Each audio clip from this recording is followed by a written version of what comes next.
ठीक है। देखो रेट ऑफ फेजर में ना हमें क्या करना है और क्या समझना है। ठीक है, क्वेश्चन ज्यादा लेंथी भी आ जाता है यहाँ से। ठीक है, पर इतना इसका वेटेज नहीं है कि 4 या 5 नंबर में आ जाए, इतना नहीं है इसका वेटेज। ठीक है, यहाँ तो डायरेक्ट किस में आएगा, एमसीक्यू में आएगा तो 2 नंबर में आएगा। ठीक है, 3 में भी बहुत ज्यादा रेयरली है, बहुत ज्यादा रेयरली है। ठीक है, या तो एमसीक्यू में आएगा तो किस में आएगा, 2 नंबर में आएगा। ठीक है, अभी तुम खुद ही समझ जाओगे ऐसा क्यों होता है, इतने कम नंबर में क्यों आएगा। ठीक है, देखो हमें करना क्या है, इसको समझते हैं जरा। Find the rate of change. Rate of change, rate of change क्या होता है, फिजिक्स में तो और अच्छे से पढ़ रखा होगा। रेट ऑफ चेंज का मतलब ये होता है dy बाय dx, जो डिफरेंशिएशन होता है ना, इसी चीज को हम क्या बोलते हैं, किसी भी चीज में क्या निकालना, किसी का चेंज निकालना, तो रेट ऑफ चेंज यानी कि डिफरेंशिएशन करना। ठीक है, किसका करना है, of the area of circle. ठीक है, मतलब कि हमें एरिया ऑफ सर्कल क्या करना है, डिफरेंशिएशन करना है विद रिस्पेक्ट टू, किसके रिस्पेक्ट में करना है, उसके रेडियस के, यानी कि इसकी जगह पे क्या आएगा, आर आएगा। समझ में आ गया ना क्या फाइंड करना है हमें। ठीक है, तो find the rate of change, यानी कि हमें करना क्या है फाइंड, कि इसने बोला कि D A upon D R की वैल्यू निकालो, इसमें कितना चेंज आएगा। ठीक है, और कब निकालो, व्हेन, जब आर की वैल्यू क्या पहले क्या रही होगी, 3 सेंटीमीटर रहा होगा, और दूसरी वैल्यू आर की कितना रहा होगा, 4 सेंटीमीटर रहा होगा। ठीक है, अब कैसे करना है देखो, वी नो दैट, हमें फॉर्मूला तो इसका पता ही है। ठीक है, फॉर्मूला थोड़ा याद कर लेना। We know that area of circle equal to pi r square, ये तो पता है ना, पाई आर स्क्वायर। ठीक है, हमें इसमें चेंज निकालना है, कितना चेंज आएगा, टेस्ट में कितना चेंज आएगा। चेंज का मतलब क्या होता है, डिफरेंशिएट करना, और क्वेश्चन में गिवन है किसके रिस्पेक्ट में करना है, हमें आर के रिस्पेक्ट में, तो डी ए अपॉन कितना करेंगे हम, डी आर। ठीक है, पाई, पाई कांस्टेंट होगा, इसका डिफरेंशिएशन आर स्क्वायर का क्या हो जाएगा, 2r होगा, है ना। और जो हम कॉन्सेप्ट ऊपर क्या है, तो यहाँ पर r का भी तो होगा, तो dr, और किसके रिस्पेक्ट में होगा, dr के, तो कट के कितना आ जाएगा 1। समझ में आ गया, तो पहले हमने पढ़ रखा है। ठीक है, तो यानी कि कितना आ गया 2 पाई r, ये किसकी वैल्यू आ गया, D A upon D R. तो यानी कि मैंने एरिया में ना चेंज निकाल दिया, मतलब एरिया कितना चेंज होगा, मैंने किसके रिस्पेक्ट में निकाला, रेडियस के रिस्पेक्ट में, एरिया कितना चेंज होगा वो हमने क्या निकाल दिया, 2 पाई आर। ठीक है, अब ये दो वैल्यू का क्या करना है, इसमें ऐसे बोला कि देखो लास्ट में अगर r बच जाए ना, तो ये ऐसे बोल रखा है कि at when r equal to, पहला वाला पार्ट में करा रहा 3, और दूसरा तुम देख लेना, हो जाएगा आसानी हो। ठीक है, r इक्वल टू 3, तुम्हें कुछ नहीं करना है, जहां जहां पे r है उसको ऐसे लिखते हैं। देखो ऐसे लिखा जाता है कि डी अपॉन डी आर, मतलब एरिया में चेंज r के रिस्पेक्ट में, और जहां पे r की वैल्यू क्या होगी, 3 होगी। तो तुम्हें कुछ नहीं करना है, बाद में जहां पर r होगा ना उसकी जगह पे क्या पुट करना है, 3, तो आंसर कितना आएगा 6 पाई। समझ में आ गया ना, 6 पाई। ठीक है, तो जो तुम्हारा इसमें एरिया में जो चेंज होगा ना, किसके रिस्पेक्ट में, रेडियस के रिस्पेक्ट में, वो तुम कैसे निकालोगे, उसका फॉर्मूला को यूज करके। फॉर्मूला अगर तुम्हें पता है तो तुम आगे स्टार्ट करोगे, वरना यहीं पर टक जाओगे बाद में। ये समझ में आ गया ना ये। ठीक है, और करना कुछ नहीं है, जैसे उसका एरिया निकाला, एरिया हमने फाइंड करा, उसका क्या करा हमने, चेंज निकाला रेडियस में, और अगर मैं वैल्यू गिवन है, उसने बोला था कि आर की वैल्यू क्या रखनी चाहिए, हमें 3 रखनी चाहिए, तो मैंने वैल्यू पुट करा। अदरवाइज अगर इतना ही होता तो मैं क्या करता, मैं इतना ही क्वेश्चन छोड़ देता 2 पाई आर तक। ठीक है, दूसरे केस में हमें आर की जगह पे क्या पुट करना है, 4 पुट करना है, तो 4 आ जाएगा। ठीक है, उतारो इसको। शुरू में कम से कम 5 क्वेश्चन मैं कराऊंगा। ठीक है, तुम्हें टॉपिक देखो, जैसे हमारा एरिया में चेंज आया ना, हमने डी ए, इधर देखना, हमने D A upon D R निकाला, उसका आंसर कितना आया, 6 पाई आया। तो इसके आगे इसकी यूनिट भी तो लिखी जाएगी, एरिया की यूनिट भी तो होती है ना कुछ ना कुछ। यहाँ पे क्या किया मैंने, सेंटीमीटर, एरिया किसमें नापा जाता है, सेंटीमीटर स्क्वायर में, और यहाँ पर रेडियस लिखा है, तो इसका मतलब क्या हो जाएगा, पर सेंटीमीटर। ठीक है, तो कभी कभार ना हम इसकी यूनिट से भी समझेंगे, कभी कभार ये वैल्यू गिवन होगी और ये हमें क्या करना होगा, फाइंड करने होंगे। ऐसे क्वेश्चन भी तो आ सकते हैं ना उल्टे। ठीक है, तो हमें यूनिट जो गिवन होगी ना, इस यूनिट से हम जस्टिफाई भी कर सकते हैं कि हमें क्या निकालना है। सपोज हमें सेंटीमीटर क्यूब, इधर देखो इधर क्या हुआ, हमें सेंटीमीटर क्यूब गिवन है और अपॉन सेंटीमीटर। ठीक है, तो इसका मतलब कि जो हमें डिफरेंशिएशन गिवन होगा ना, क्यूब में क्या निकलता है, वॉल्यूम निकलता है, तो हमें उसका वॉल्यूम गिवन है, उसके किसी भी साइड या किसी भी रेडियस के रिस्पेक्ट में। तो मैं आगे ना इससे हम समझेंगे कि हमें क्या गिवन है और क्या निकालना है। ठीक है, इसका थोड़ा यूज हो करते हैं उसमें। ठीक है, लिख दो पहले, अभी क्वेश्चन समझेंगे तब। यहाँ पर देखना, सेकंड वाला क्वेश्चन देखना, सेम 6.1 का ही। देखो इधर से ना, पहले हमें गिवन क्या है, देखो हमें ना एक चीज गिवन होगी, पहले इधर सुनो, सबके साथ बीच में ना बोलो कुछ। हमें ना एक चीज गिवन होगी, हमें क्वेश्चन को वहीं से स्टार्ट करना है। ठीक है, जो हमें चीज क्या होगी, गिवन होगी। ठीक है, और वो तो छोटी क्लास में ही समझाया जाता है। अगर 10th क्लास में तुम थे, ट्रिग्नोमेट्री हम करते थे, तो वही तो बोलते थे कि जो गिवन है वहां से स्टार्ट करो। ठीक है, एक हमें गिवन होगा, दूसरा हमें क्या करना है, फाइंड करना है। ठीक है, पहले क्वेश्चन की लैंग्वेज को समझते हैं। The volume of a cube is increasing. अब ये इंक्रीजिंग क्या है, जो भी फंक्शन इंक्रीजिंग में चेंज होंगे, ठीक है, जो भी फंक्शन किसमें होंगे, इंक्रीजिंग में चेंज होंगे, उसका क्या लगाया जाएगा, उसका आगे लगाया जाएगा पॉजिटिव। ठीक है, और जो डिक्रीजिंग में चेंज होंगे, ठीक है, चेंज का मतलब ऐसे थोड़ी होता है कि बढ़ना, चेंज का मतलब घटना भी तो होता है, डिक्रीज भी तो होता है। तो कभी अगर डिक्रीज होगा तो क्या लगाएंगे, उसके आगे हम नेगेटिव लगाएंगे। एनसीईआरटी में क्वेश्चन है ऐसा, समझ में आ गया मैंने क्या बोला, ठीक है। किसी फंक्शन में अगर इंक्रीज हो रहा तो उसमें क्या लिया जाएगा, पॉजिटिव लिया जाएगा। और जरूरी थोड़ी कि सपोज तुमने कोई बिजनेस स्टार्ट किया तो जरूरी क्यों इंक्रीज होगा, हो सकता है वो डिक्रीज भी हो जाए। तो अगर तुमने कोई डिक्रीज फंक्शन लिया तो उसमें क्या लगाया जाएगा, नेगेटिव लगाया जाएगा, ठीक है। The volume of a cube is increasing at the rate of 8 centimetre cube पर सेकंड। चलो ध्यान से समझते हैं, ठीक है। उसने बोला कि जो उसका वॉल्यूम है ना, उसके वॉल्यूम में इंक्रीज है। इंक्रीज, इंक्रीज का मतलब क्या होगा, चेंज होगा, है ना। और चेंज का मतलब क्या होता है, डीवी। इसका मतलब होगा डीवी अपॉन, अपॉन में क्या नंबर आएगा, dt आएगा, dr आएगा, क्या आएगा उसको समझते हैं आप, वो समझाएगा ये हमें कैसे। देखो, if the volume of cube is increasing, increasing का मतलब क्या हो गया, प्लस वाली वैल्यू हमें कितना दे रखा है, 8 सेंटीमीटर क्यूब, और ये वाला क्या आ जाएगा, पर सेकंड। सेंटीमीटर क्यूब, क्यूब किस में निकाला जाता है, क्यूब कहाँ यूज करते हैं हम, वॉल्यूम में यूज करते हैं। और सेकंड, सेकंड किस में यूज किया जाता है, टाइम में किया जाता है ना। तो यानी कि जो वैल्यू गिवन है ना, कौन सी वैल्यू गिवन है, डीवी अपॉन dt। तो जिसको हमने रिस्पेक्ट में कर रहा है ना, वो हमने वॉल्यूम को किसके रिस्पेक्ट में डिफरेंशिएट कर रहा है, हमने t के रिस्पेक्ट में। समझ आया मैंने क्या बोला, ठीक है। दोबारा समझो, हमें ये क्वेश्चन ही बताएगा, हमें सारे आंसर क्वेश्चन बताएगा कैसे। हमें गिवन था कि 8 सेंटीमीटर क्यूब पर सेकंड, तो यानी कि इसका मतलब क्या हुआ, सेंटीमीटर क्यूब का मतलब क्या हो गया, वॉल्यूम हो गया। और सेकंड, सेकंड का मतलब क्या हो गया, टी।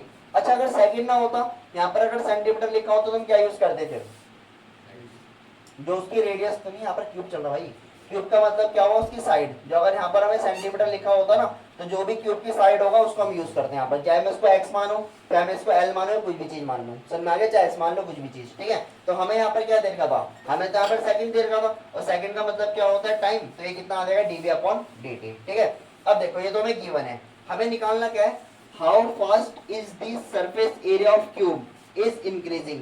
यानी कि ना हमें फाइंड ये करना है, यहाँ पर लिख रहा हूँ पहले मैं, फाइंड इक्वल टू जो उसका सरफेस एरिया होगा ना, उसके surface area how fast, fast का मतलब क्या हो गया, फास्ट का मतलब ये तो हो गया चेंज हो गया, ठीक है। और चेंज का मतलब क्या होता है, डिफरेंशिएशन। तो उसका सरफेस एरिया ना कितना चेंज होगा, वो हमें निकालना है कब, जब when the length of edge is 12, यानी कि ना जब मैं उसकी जो लेंथ होगी वहां पे कितना रखा जाएगा, 12, ठीक है। अब एक चीज और देखो, जो हमें गिवन है dt, अगर हमें गिवन है dt के रिस्पेक्ट में, तो इसको भी मुझे किसके रिस्पेक्ट में करना है, dt के करना है। मैं चेंज नहीं कर सकता फंक्शन, ठीक है। जैसे डबल डिफरेंशिएशन उसमें होता है ना, डबल डिफरेंशिएशन में, ठीक है। हमें अगर dy अपॉन x निकाला तो पहले वाला x के रिस्पेक्ट में करते थे, तो डबल डिफरेंस किसके रिस्पेक्ट में होगा, x के रिस्पेक्ट में तो होगा। तो वैसे जो हमें गिवन है ना, अगर हमें dt के रिस्पेक्ट में गिवन है तो हम क्या करेंगे, इसको भी t के रिस्पेक्ट में ही डिफरेंशिएट करेंगे। समझ में आ गया। तो हमें फाइंड क्या करना है, इस सरफेस एरिया में कितना चेंज आएगा, चेंज यानी कि किसके, टी के रिस्पेक्ट में, और कब। लाइन बोलिए व्हेन, व्हेन का मतलब कि लेंथ को तुम्हें बाद में क्या रखना है, लेंथ ऑफ एज, जो उसकी एज होगी, एज एक ही होती है क्यूब के अंदर, क्योंकि सारी साइड बराबर होती है, इस 12, यानी तुम्हें एल की जगह में 12 रखना है। तो बताओ कि ये वैल्यू कितनी आएगी, समझ में आ गया, फाइंड करना है, ठीक है। तो तुम्हें पहले ना क्वेश्चन में एक दो चीजें समझ में आनी चाहिए कि मैं गिवन क्या और निकालना क्या है, समझ में आ गया ना। अगर तुम्हें गिवन और निकालना आ गया तो क्वेश्चन तुम्हारे फिर आसान है, ठीक है। पहले इतना नोट करो फटाफट से, डिफरेंशिएट करते हैं, देखो, ठीक है। स्टार्ट करते हैं कैसे, हमें क्या गिवन है, हमें वॉल्यूम का डिफरेंशिएट गिवन था, तो हमें स्टार्ट में इसे करना है, ठीक है। पहले लिखना है वॉल्यूम ऑफ क्यूब, ठीक है। होता है क्या वॉल्यूम ऑफ क्यूब, a की पावर 3, ये होता है वॉल्यूम ऑफ क्यूब, है ना। वॉल्यूम ऑफ क्यूब यानी कि a की पावर 3, हमें करना है इसको डिफरेंशिएट, क्यों, हमें डिफरेंशिएट गिवन है dv अपॉन dt, ठीक है।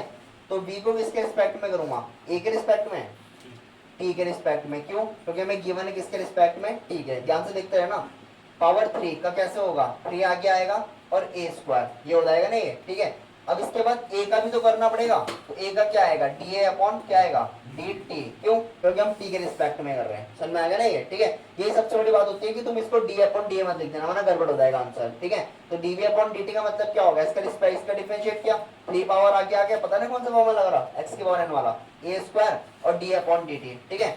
इसकी वैल्यू तो मुझे गिवन है, कितना है गिवन, इसकी वैल्यू 8 गिवन है, तो इसकी जगह पे कितना आएगा 8, ये वाला 3a square multiply da upon dt, ये 3a स्क्वायर अपॉन में आएगा इधर, तो कितना आ गया 8, 3a स्क्वायर इक्वल टू कितना वैल्यू आ गया, da अपॉन dt। तो यानी कि जो तुम्हारी इसकी साइड होगी ना, क्यूब की साइड बोल दो या उसकी एज बोल दो, ठीक है। तो एच को हमने क्या बोल दिया, a बोल दिया, और उस वाले h का डिफरेंशिएशन t के रिस्पेक्ट में कितना आएगा, 8 अपॉन a3 है, ठीक है।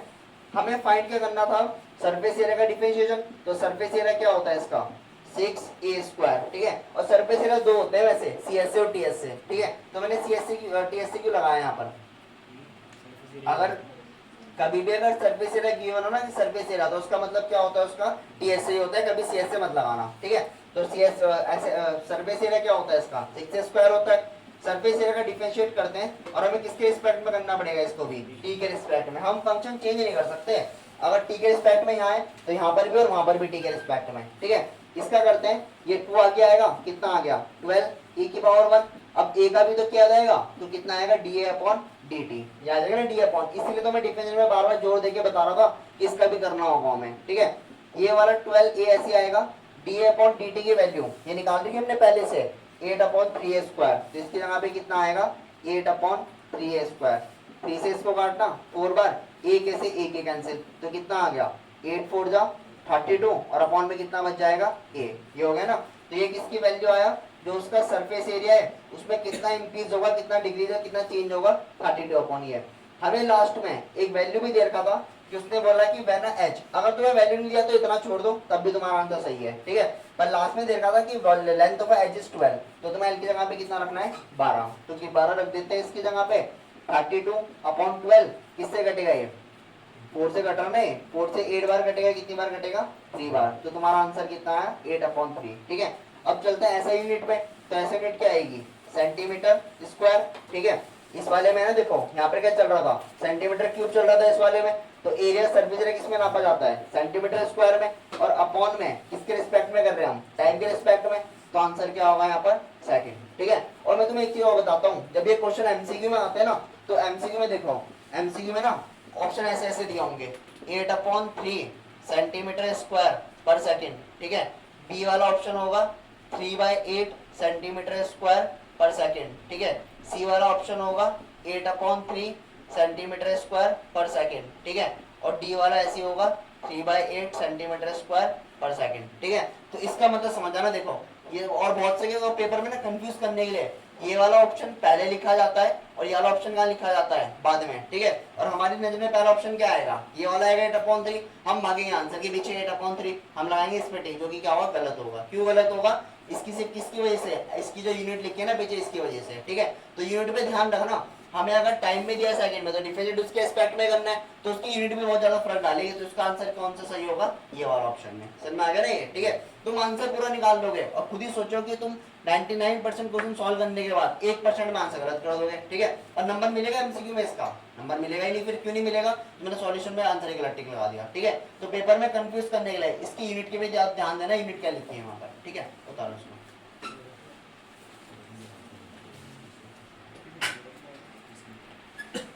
देखो the radius of a circle is increasing at the rate of 3 centimeter per second, find the rate at which the area of a circle is increasing at radius equal to a, ठीक है। at की जगह 1 होगा, when radius equal is 10 centimeter। देखो समझना ध्यान से, उसने ना हमें ऐसे कुछ एक पॉइंट गिवन होता है ना, अभी हमने क्वेश्चन को सीखा, तो एक पॉइंट हमें क्या गिवन होगा, एक पॉइंट गिवन होगा, एक पॉइंट हमें क्या करना होता है फाइंड करना होता है, दो चीजें क्वेश्चन में होंगी। Given the radius of a circle is increasing, increasing का मतलब क्या हो गया चेंज हो गया, तो हमें इस रेडियस में क्या होगा चेंज होगा, ठीक है। एट द रेट, अभी ये तो नहीं बताना किसके रिस्पेक्ट में होगा, ये तो पता नहीं है, वो बताएगा ये नंबर बताएगा हमें, तो 3 सेंटीमीटर पर सेकंड, भाई सेकंड का मतलब क्या हो गया टाइम हो गया, तो ये किसके रिस्पेक्ट में होगा टी के रिस्पेक्ट में। समझ में आ गया, ठीक है। क्वेश्चन को जल्दबाजी से नहीं करना है, बस एक एक लाइन समझो, क्वेश्चन कन्वर्ट करना है तुम्हें, ठीक है। तो हमें गिवन क्या है D R upon D T की वैल्यू कितनी है 3 सेंटीमीटर पर सेकंड, ठीक है। आगे क्या बोला है find the rate eight which the area of circle is increasing, मतलब कि उसके एरिया ऑफ सर्कल हमें फाइंड ये करना है कि डी ए अपॉन, अब किसके रिस्पेक्ट में होगा टी के रिस्पेक्ट में तो होगा, क्यों क्योंकि पहला टी के रिस्पेक्ट में गिवन है, तो हमें ये फाइंड करना है कब, जब रेडियस की value when r equal to कितना रहेगा तुम्हारे पास 10 सेंटीमीटर रहेगा, ठीक है। तो करते स्टार्ट, है तो सिंपल है। अब देखो एक बात देखो, इससे पिछले क्वेश्चन में वॉल्यूम से स्टार्ट किया था हमने क्वेश्चन, क्या रेडियस का कोई फॉर्मूला होता है, रेडियस का फॉर्मूला तो नहीं होता ना, तो यहाँ पर तो ये गिवन है, हमें इतना ही छोड़ दो इसको, ठीक है। एरिया ऑफ सर्कल, जो हमारा एरिया होता है सर्कल का, उसका फॉर्मूला क्या होता है पाई आर स्क्वायर होता है। करते जरा डिफरेंशिएट, डी अपॉन किसके रिस्पेक्ट में करूंगा टी के रिस्पेक्ट में, क्योंकि यहाँ पर टी के रिस्पेक्ट में गिवन है। पाई ऐसे आएगा 2r का, 2 आगे भागा r की पावर 1, अब आर का भी तो करना पड़ेगा, तो डी आर अपॉन क्या आएगा, डी टी आएगा, ठीक है। इसीलिए जब पहला चैप्टर पढ़ा रहा था ना, तो बार बार फोर्स करके बोल रहा था इसको बार बार लिखो, वन मत लिखो वहां पर, ठीक है। जहां पर वन आएगा वहां पर वन लिखो, बस इसको लिखना जरूरी है, क्योंकि उसका यूज इस चैप्टर में बहुत ज्यादा होना है, ठीक है। और इसी में छोटी गलती होती है, बच्चे इसको लिखते ही नहीं और आंसर गलत बिल्कुल, ठीक है। ये वाला 2 पाई आर ऐसी D R upon D T की वैल्यू कितना गिवन है हमें, 3 गिवन है, तो इसके जगह पे कितना आएगा 3, तो ये कितना आ गया 6 पाई आर, ये किसका आंसर आया, D A upon D T की। अच्छा इसकी यूनिट क्या होगी, यूनिट सेंटीमीटर स्क्वायर एरिया है, और अपॉन में क्या आएगा सेकंड, क्यों अपॉन में क्या चल रहा टाइम, ये आ गया ना। ये हमें लास्ट में अगर इतना भी छोड़ सकते हैं, अगर आर का वैल्यू ना गिवन होता, हमें आर का वैल्यू कितना गिवन है 10, तो यानी कि D A upon D T की वैल्यू निकालनी है व्हेन आर इक्वल टू 10, तो कितना हो जाएगा, वैल्यू तो 60, ये हो जाएगा 60 पाई सेंटीमीटर स्क्वायर और पर सेकंड, तो ये तुम्हारा आंसर बस, ठीक है। समझ में आया ना कैसे निकाला है, ठीक है। हमें जो गिवन है पहले उसको लिखो और जो फाइंड करना है फिर उसको निकालो, ठीक है। उतारो, समझाता हूँ, देखो उसने ना 5th वाले क्वेश्चन में ऐसे बोला है, the stone is drop into a quite lake and एक moving in a circle at the speed of 5 centimetre per second at the constant at the instant when the radius of a circular wave is 8 centimeter, how fast is the enclosed area increases। देखो जैसे ना suppose ये circle shape की ना कोई lake है, ठीक है, तुमने इसमें डाला पत्थर, ठीक है, पत्थर डालने में क्या होता है, ऑब्जर्व तो करा होगा ना, ऐसे ऐसे करके वेव वेव बनती रहती हैं, ठीक है, देखा होगा ना वेव बन जाती हैं ऐसे करके, ठीक है। तो पहले वाले का ऐसे मतलब जैसे और भी जैसे पानी से बाहर तो चल जाते हैं कभी कभार अगर बड़े पत्थर डालोगे तो, ठीक है। तो तुमने कोई बीच में ना कोई पत्थर डाला और वहां पर उसकी जो रेडियस है ना, पहले रेडियस ये थी, अब रेडियस क्या होगी, ये होगी, अब रेडियस क्या होगी, ये होगी, अब रेडियस ये, तो रेडियस बढ़ रही है ना उसकी, बार बार बढ़ रही है, ठीक है। तो कितना रेट से बढ़ रही है, यानी कि उसकी जो रेडियस है उसकी रेडियस में चेंज है 5 सेंटीमीटर पर सेकंड, उसकी रेडियस में चेंज दे रखा है 5 सेंटीमीटर पर सेकंड, तो यानी कि D R upon D T. तो इसका मतलब ऐसे भी समझ सकते हो, जैसे तुमने पत्थर डाला होगा ना किसी लेक में, ठीक है, तो 1 सेंटीमीटर में और 1 सेकंड में ना, 1 सेकंड में कितने सेंटीमीटर चेंज हो रही है वो 5 सेंटीमीटर, मतलब कि ये वाला आस्ते कितना होगा 5 5 5 ऐसे करके बढ़ रहा है वो, ठीक है। तो उसने बोला कि उसी टाइम पे, ठीक है, उसी टाइम पे अगर मैं, ठीक है, व्हेन आर इक्वल टू, अगर मैं आर की वैल्यू को अगर मैं 8 सेंटीमीटर लेता हूँ, ठीक है, तो बताओ कि जो उसका एरिया है उसके एरिया में कितना चेंज आएगा, ठीक है भाई, सिंपल सी बात है, अगर रेडियस बढ़ेगा तो एरिया बढ़ेगा, बढ़ेगा ना, रेडियस अगर बढ़ेगा तो एरिया भी बढ़ेगा, तो उसके बताना है कि उसके एरिया में क्या चेंज है, तो हमें क्या फाइंड करना है, डी ए अपॉन क्या डी टी, क्यों, क्योंकि हमें किसके रिस्पेक्ट में था, टी के रिस्पेक्ट में, तो बहुत इजी क्वेश्चन है पहले की तरफ। एरिया ऑफ सर्कल क्या होता है, पाई आर स्क्वायर, इसका डिफरेंशिएट करते हैं टी के रिस्पेक्ट में, ये 2 आगे आएगा 2 पाई आर, और यहाँ पर कितना आएगा D R upon D T, ये होगा ना D R upon D T, ठीक है। 2 पाई आर ऐसी D R upon D T की वैल्यू ये 1 है 5, तो ये कितना आ जाएगा 5 2 जा 10 पाई आर, ठीक है। यूनिट क्या होगी सेंटीमीटर स्क्वायर एंड पर सेकंड, यूनिट पे ध्यान रखना, मैंने बताया था इसमें ऐसे गलती होती है, ठीक है। तो D A upon D T की वैल्यू कितना आ गया, ये आ गया। बाद में उसने बोला है कि रेडियस की जगह पे क्या पुट करना है, हमें 8 पुट करना है, तो इसका मतलब कि therefore D A upon D T लिखने का तरीका ऐसे होता है, व्हेन आर इक्वल टू 8, तो कितना आ जाएगा 80, तो ये कितना आ गया 80 पाई सेंटीमीटर स्क्वायर पर सेकंड, तो ये तुम्हारा आंसर, ठीक है। तो थोड़ा प्रैक्टिकली समझो कि ना एक लेक थी, तुमने उसमें पत्थर डाला, उसकी रेडियस क्या होगी, रेडियस इंक्रीज होगा और साथ साथ उसका एरिया भी इंक्रीज होगा, ठीक है। अच्छा वॉल्यूम में क्या फर्क पड़ेगा, इंक्रीज या डिक्रीज, वॉल्यूम में तो इंक्रीज ही होगा, जब तुम भाई छोटा सर्कल है, छोटे सर्कल का एरिया वॉल्यूम कम होगा, इसका वॉल्यूम क्या होगा ज्यादा होगा, नेक्स्ट वाले सर्कल का वॉल्यूम क्या होगा और ज्यादा होगा, इस वाले का क्या होगा और ज्यादा होगा। तो कभी कभार एमसीक्यू में ऐसे क्वेश्चन भी आते हैं कि इस केस में ना अगर रेडियस अगर इंक्रीज हो रहा तो वॉल्यूम में क्या फर्क होगा, एरिया तो होगा इंक्रीज, साथ में उसका वॉल्यूम भी क्या होगा बढ़ेगा। और सर्कमफ्रेंस में, सर्कमफ्रेंस पता ना क्या होता है, बाउंड्री, उसकी बाउंड्री भी क्या होगी बढ़ तो रही है भाई, इसकी बाउंड्री बढ़ी तो इसका मतलब अगर रेडियस बढ़ेगा तो इन तीन चीज चारों में क्या होगा इंक्रीज का फर्क पड़ेगा, ठीक है। उतारो देखो उसने ना हमें कुछ ऐसे देखा है क्वेश्चन नंबर 7 में, the length of a rectangle is decrease at the rate of 5 centimetre पर minute and the width y। पहले तो हमें ना एक चीज समझ में आ रहा है कि लेंथ उसने क्या बोल रखा x बोल रखा, पहले से गिवन है। दूसरा विड्थ उसने क्या बोल रखा है y, ठीक है। साथ में ऐसे भी बोल रहा है the length of rectangle is decrease का मतलब क्या हुआ, इसमें चेंज आएगा, है ना भाई, इसका मतलब ये तो हो गया कि चीज डिक्रीज हो रही है तो इसका चेंज आ रहा है, तो यानी कि dx क्या हो रहा है डिक्रीज हो रहा है, ठीक है। और dx डिक्रीज हो रहा है at the rate of 5 centimetre पर मिनट, 5 सेंटीमीटर, और यहाँ पर क्या चल रहा है पर मिनट। अच्छा मिनट का मतलब क्या होता है, टाइम होगा, तो मैंने dx का किसके रिस्पेक्ट में किया होगा, dt के रिस्पेक्ट में किया होगा, समझ में आ गया, ठीक है। और हमने एक चीज जो दूसरी चीज पढ़ी है उसने ऐसे बोला, and the width y is increasing at the rate of 4 centimetre पर मिनट, यानी कि dy में जो चेंज आ रहा है वो आ रहा है 4 सेंटीमीटर पर मिनट। इसका मतलब कि ये वाला क्या होगा, dy अपॉन dt। हमने एक चीज कल और भी पढ़ा था कि जो डिक्रीजिंग होता है, ठीक है, डिक्रीजिंग का मतलब किस में लेके चलते हैं हम, नेगेटिव में, और जो इंक्रीजिंग हो रहा होता है उसमें हम क्या लेके चलते हैं, पॉजिटिव। तो ये कल हमने समझा था कि जो भी तुम्हारा क्या होगा कि रेट ऑफ चेंज होगा, ठीक है, रेट ऑफ चेंज में जो डिक्रीजिंग होगा उसको हम क्या लेके चलेंगे, नेगेटिव, और जो हमारा इंक्रीजिंग होगा उसको हम क्या लेके चलेंगे, पॉजिटिव लेके चलेंगे, ठीक है। ये हमने कल रेट ऑफ चेंज में समझा भी था। आगे उसने बोला when x equal to 8 and y equal to 6 find the rate of change of the perimeter. First हमें बोल रखा है कि अगर x की वैल्यू अगर 8 है और y की वैल्यू अगर 6 है, तो बताओ कि जो उसका पेरीमीटर है ना, उसके पेरीमीटर में कितना चेंज आएगा, ठीक है। पेरीमीटर में क्या निकालना है, हमें चेंज निकालना है, ठीक है। तो पेरीमीटर का फॉर्मूला होता क्या है, 2l प्लस b, ये होता है simple. Perimeter equal to 2l की जगह पे क्या आएगा x, y की जगह पे y, x की जगह पे y और x, पता है ना y और x क्यों आई है, ठीक है। हमें इसमें चेंज निकालना है, तो चेंज कब निकलता है, जब हम क्या करते हैं उसका डिफरेंशिएट करते हैं। तो मैं क्या निकालूंगा, dp अपन किसके रिस्पेक्ट में, dt के रिस्पेक्ट में। क्यों निकालूंगा dt के रिस्पेक्ट में, क्योंकि यहाँ पर पहले वाले किसके रिस्पेक्ट में चल रहे, t के रिस्पेक्ट में, ठीक है। 2 ऐसे आएगा, x का डिफरेंशिएट करूंगा कितना आएगा, dx अपॉन dt। 1 मत लिख देना, 1 क्यों नहीं होगा, हम x के रिस्पेक्ट में कोई कर रहे हैं, हम t के रिस्पेक्ट में कर रहे हैं, ठीक है। प्लस y का कितना हो जाएगा, dy अपॉन dt, ठीक है। इन सब की वैल्यू पुट करता हूँ, 2 ऐसी dx अपॉन dt, dx की वैल्यू क्या है, -5 है, ठीक है, प्लस dy, dy की वैल्यू कितना चल रहा, 4, ठीक है। सॉल्व करूंगा तो कितना आएगा, -2 आएगा, है ना। तो इसका मतलब ये होगा कि जो हमारा dp अपॉन dt था ना, dp अपॉन dt, उसका आंसर कितना आना, -2 सेंटीमीटर और पर मिनट। क्यों, पेरीमीटर किसमें नापा जाता है, सेंटीमीटर में मेजर करते हैं, और यहाँ पर टाइम की मिनट के लिए चल रहे हैं, क्योंकि यहाँ पर पहली यूनिट क्या लिखी है, टाइम लिखी है, ठीक है। अच्छा अब इसका आंसर देखो माइनस आ रहा, तो माइनस का मतलब ये होगा कि पेरीमीटर, ठीक है, पेरीमीटर क्या हो रहा होगा, perimeter is decreasing at the rate of 2 centimetre पर मिनट। यानी कि जो माइनस है ना, बस ये माइनस पीछे आंसर शीट में नहीं लिखा होगा, पीछे आंसर हो सकता है -2 लिखा हो, जैसे लिखा हो decrease at the rate of 2 centimetre, ठीक है। बस माइनस हमें ये शो करता है कि ये आंसर किसमें हो रहा है, डिक्रीजिंग में जा रहा है आंसर, ठीक है। सेकंड पार्ट हमें क्या निकालना है, इसका एरिया, ठीक है।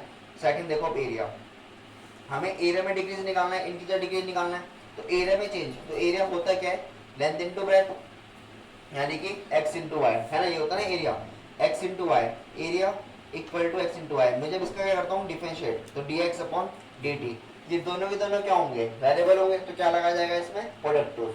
x वाला ऐसी, y का डिफरेंशिएट क्या हो जाएगा, dy अपॉन dt, हम t के रिस्पेक्ट में कर रहे हैं, प्लस y वाला ऐसी, dx में क्या हो जाएगा, dx अपॉन dt, ये हो जाएगा प्रोडक्ट रूल के अकॉर्डिंग, ठीक है।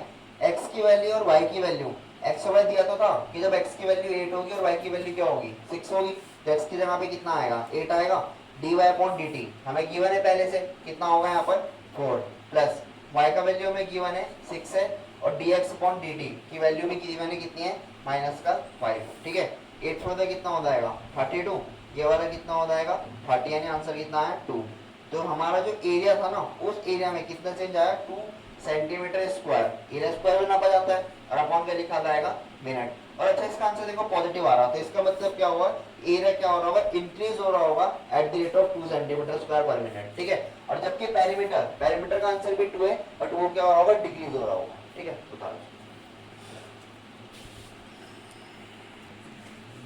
देखो क्वेश्चन नंबर 8 वाला देखना, क्वेश्चन नंबर 8 वाले में क्या करना है, ठीक है, पहले पढ़ते हैं जरा। उसने बोला अ balloon which always remain spherical on inflation is being inflated by pumping in 900 cubic centimeter of gas per second. Find the rate at which the radius of a balloon increase when the radius is 15 centimeter. ठीक है, हमारे पास एक balloon है, और वो balloon क्या होता है, स्फेरिकल शेप का है। इन्फ्लेशन मतलब हवा भरने के बाद में किस शेप का रहेगा, वो स्पेयर, ठीक है। तो देखो जब भी स्पेयर आया है ना, वो किस शेप का होगा, स्पेयर का होगा। तो स्पेयर का जो वॉल्यूम होता है ना, वॉल्यूम ऑफ स्पेयर, ठीक है, मैंने तुम्हें कहा था कि लिख दे रहा हूँ, ठीक है, 4/3 पाई आर क्यूब, ये होता है इसका क्या, वॉल्यूम ऑफ स्पेयर, ठीक है। CSA वगैरह भी होते हैं पर उसकी जरूरत नहीं हमें, ठीक है।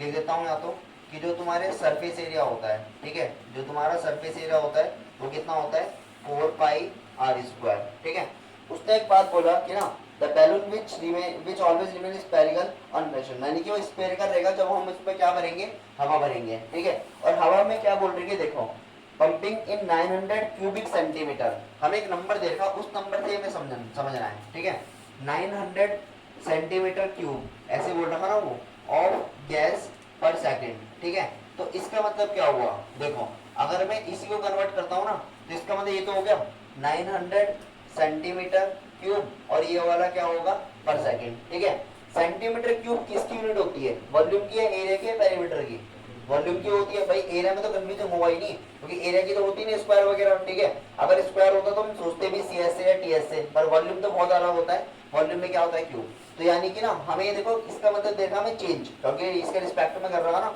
तो जो उसका वॉल्यूम होगा dV अपॉन किसके रिस्पेक्ट में, T के रिस्पेक्ट में, क्योंकि यहाँ पर क्या चल रहा है सेकेंड। ठीक है, ये जो हमें दे रखा है कितना दे रखा, 900 सेंटीमीटर क्यूब, और ये वाला क्या दे रखा पर सेकेंड, ये हो गया ना ये। ठीक है, हमें फाइंड क्या करना है, मैं यहाँ पर लिख देता हूँ टू फाइंड, उसने ऐसे बोला कि बताओ उसकी रेडियस में कितना चेंज आएगा। ठीक है, find the rate at with the radius of balloon increases. ठीक है, यानी कि उसकी dr अपॉन dt में कितना चेंज आएगा। ठीक है, हमने t क्यों लिया है यहाँ पर, क्योंकि यहाँ पर इसके रिस्पेक्ट में चल रहा है, t के रिस्पेक्ट में। ठीक है, अब देखो करते हैं स्टार्ट। वॉल्यूम का फॉर्मूला क्या होता है 4/3 पाई r क्यूब, डिफरेंशिएट करते हैं तो dv अपॉन dt रिस्पेक्ट में, बिकॉज सेकंड चल रहा है यहाँ पर, ये 4/3 ऐसे ही आएगा, पाई भी ऐसे आएगा, 3 आगे कूदेगा, कितना आ जाएगा r²। ठीक है, अब r का भी तो करना पड़ेगा, तो कितना आएगा dr/dt। समझ में आया ना dr/dt कैसा आया, इससे इसको काटो, यानी कितना आ गया 4πr² और dr अपॉन dt, ये किसकी वैल्यू है हमारे पास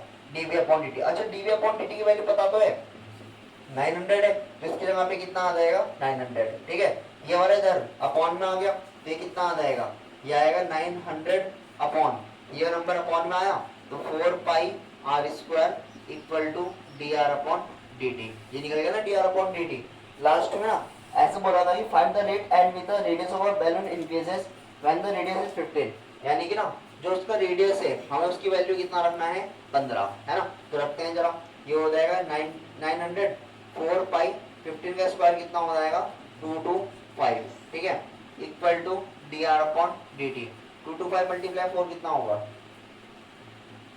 900 900 हो जाएगा, ये हो जाएगा 900 और ये वाला पाई ऐसी equal to dr upon dt, ये दोनों आपस में कैंसिल हो गए तो 1/पाई। ठीक है, यूनिट क्या होगी सेंटीमीटर, रेडियस सेंटीमीटर में होती है, और अपॉन में क्या आएगा सेकंड, क्योंकि यहाँ पर क्या चल रहा है टाइम, तो ये कितना आ जाएगा dr अपॉन dt। तो जो तुम्हारा dr अपॉन dt में चेंज आएगा ना वो कितना आएगा 1/पाई।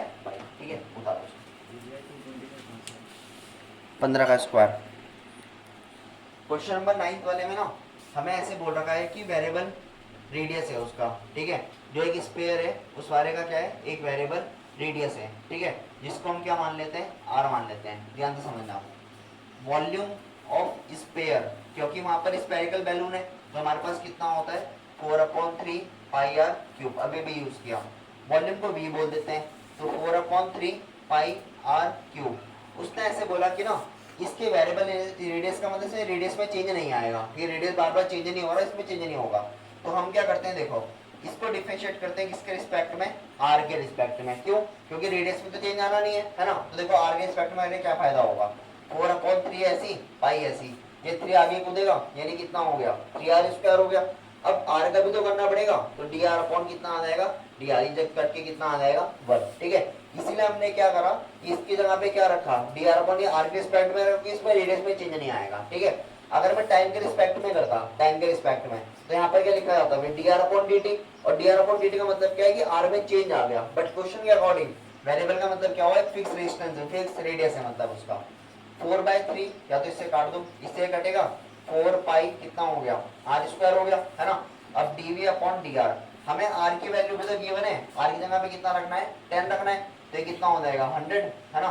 तो 4π ये हो जाएगा 100, यानी कितना आ जाएगा 400π, ये हो जाएगा 400π। ठीक है, साथ में यूनिट क्या लिखी जाएगी इसकी, पर रेडियस कितने गिवन था हमें 10, ये सेंटीमीटर में था, तो सेंटीमीटर क्यूब, है ना, ध्यान से देखना, सेंटीमीटर क्यूब पर सेंटीमीटर, क्यों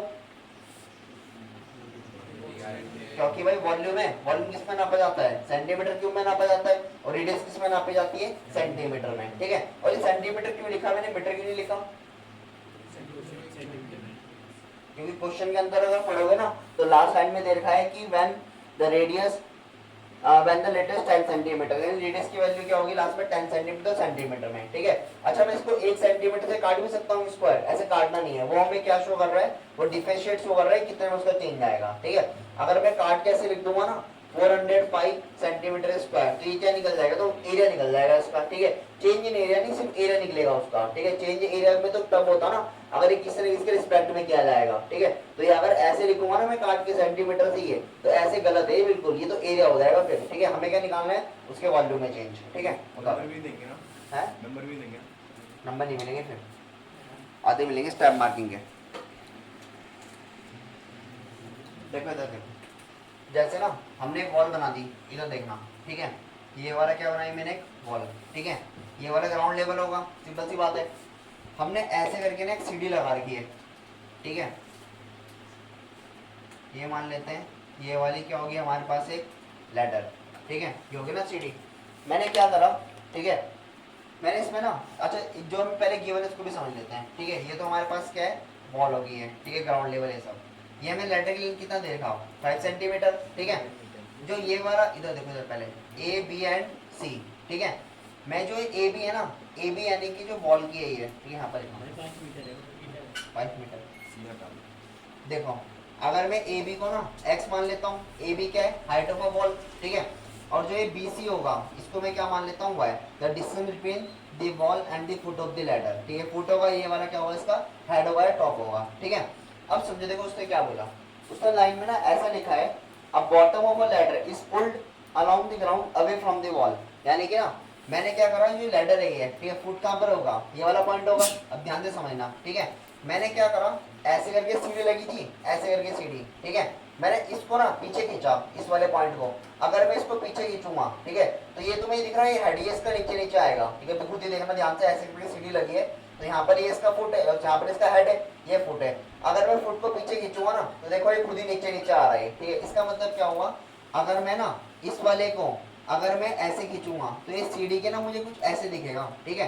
कि अगर मैं, क्योंकि सीढ़ी की लेंथ थोड़ी बड़ी हो जाएगी, छोटी छोटी बड़ी तो नहीं हो सकती, बस होगा क्या, जो उसका ये वाला हेड होगा, ठीक है, ये वाला हेड कहाँ जाएगा, नीचे आएगा, और ये जो लेंथ है ये क्या हो जाएगी, बड़ी हो जाएगी, ठीक है। इसका मतलब ना जो ये वाई है, इस वाई में क्या होगा, इंक्रीज होगा, है ना। और ये जो एक्स है, इस एक्स में क्या होगा, डिक्रीज होगा, ठीक है। हम प्रैक्टिकली समझ भी रहे हैं इस चीज को, ठीक है। मुझे थोड़ा सा कॉमन सेंस लगाओ, अगर ऐसे करके लगा होगा ना तो ये देखो ये वाला पॉइंट, अगर मैं इसको पीछे खींच रहा हूँ, ठीक है, तो खुद ही नीचे नहीं आ रहा है, पॉइंट नीचे आ रहा, ठीक है। और अगर सीढ़ी ऐसे लगी है और इसको अगर मैं आगे लेके जाऊंगा तो ये पॉइंट का जा रहा, देखो ये पॉइंट फिर ऊपर ऊपर की तरफ जाएगा, ठीक है। तो क्वेश्चन में ऐसे बोला है कि फुट से ना अवे, अवे का मतलब दूर करा उसको इस वाले वॉल से, ठीक है। जैसे ही दूर किया गया तो ये वाली हाइट क्या होगी, नीचे होगा, तो यानी एक्स में क्या आएगा, डिक्रीज, क्योंकि ये वाली हाइट क्या थी, एक्स थी, ठीक है।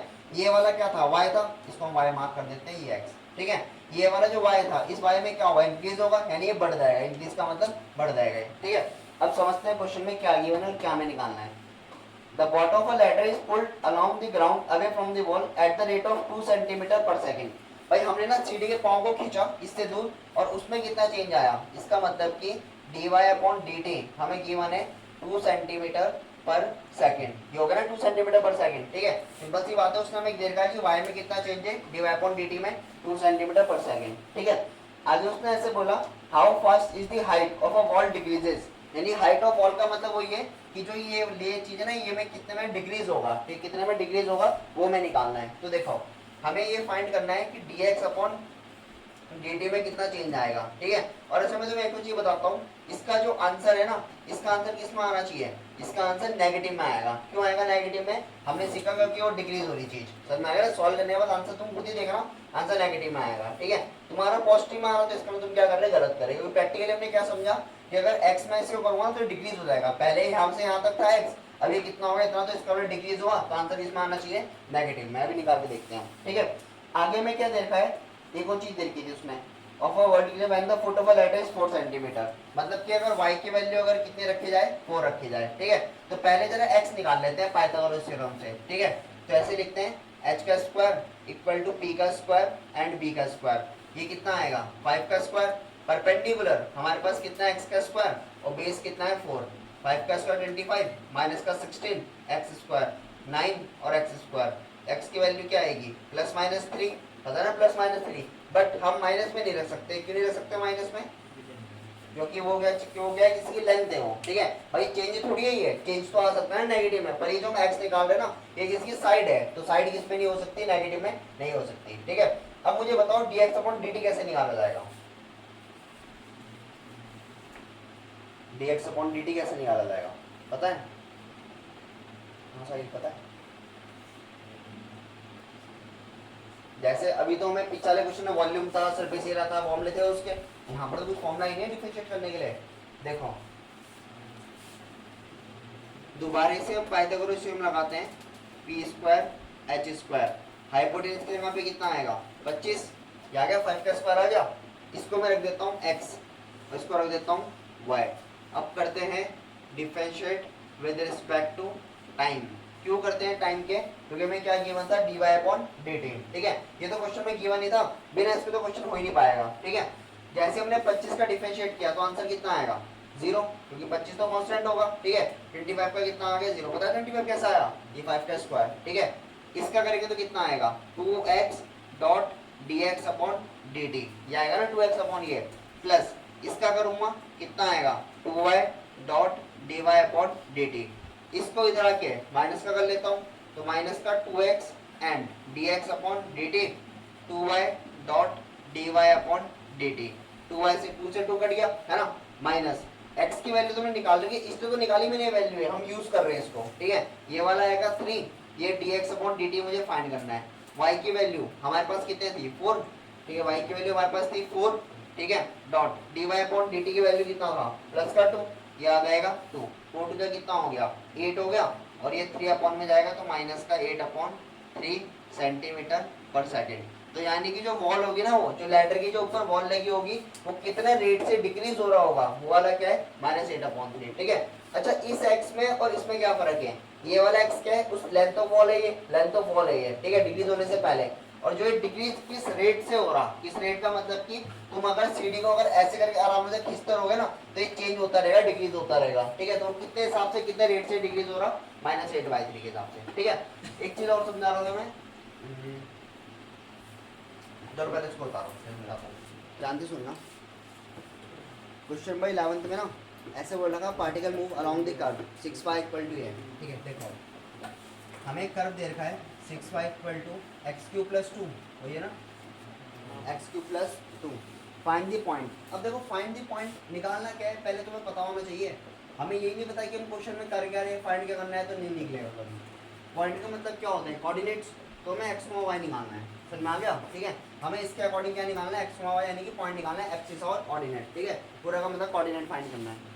आगे बोल रखा है on the curve at which the y coordinate, यानी कि जो y वाला जो कोऑर्डिनेट है ना, ठीक है, इज चेंजिंग एट, ये वाला जो y कोऑर्डिनेट है इसमें क्या आ रहा है, चेंजिंग आ रहा है at 8 times as x coordinate, यानी कि ना इसमें चेंज dy में, तो चेंज का मतलब क्या हो गया dy हो गया, और कितना चेंज आ रहा है जो dx में चेंज आ रहा है, और इसके 8 टाइम्स, ये हो जाएगा ना 8 टाइम चेंज, ठीक है। अब चेंज किसके रिस्पेक्ट में आ रहा, हम क्या मान लेते हैं टाइम के रिस्पेक्ट में, तो d अपॉन ये वाला आ जाएगा dy अपॉन dt में कितना चेंज आया 8 टाइम्स dx अपॉन dt में, समझ में आ गया ना मैंने क्या करा है, ठीक है। हमें किसके रिस्पेक्ट में तो मानना पड़ेगा, तो टाइम के रिस्पेक्ट में। अब लेते हैं कर्व को, कर्व हमारे पास क्या है 6y equal to x³ and plus 2, ये वाला हो जाएगा, है ना। डिफरेंशिएट करते हैं 6 ऐसी, y का क्या हो जाएगा dy अपॉन dt, ये हो जाएगा।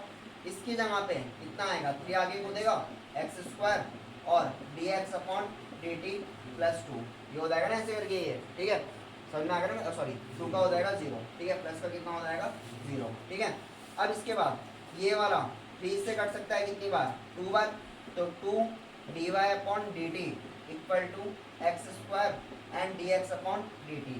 क्या मैं इस dy अपॉन dt की जगह पे 8 ही नहीं डाल सकता हूँ, डाल सकता हूँ रिप्लेस, तो 2 ऐसी, इसकी जगह पे कितना आएगा 8 और dx upon dt equal to x² dx upon dt, ये दोनों आपस में कैंसिल हो गए, 8 टू जा कितना हो जाएगा 16 हो गया, और यहाँ पर कितना चल रहा एक्स का स्क्वायर, तो एक्स की वैल्यू क्या आएगी प्लस माइनस 4, दोनों वैल्यू ली जाएगी प्लस माइनस 4, ठीक है। जैसे प्लस माइनस 4 एक्स की वैल्यू, एक्स तो मिल गया हमें है ना, वाई कैसे निकलेगा अब,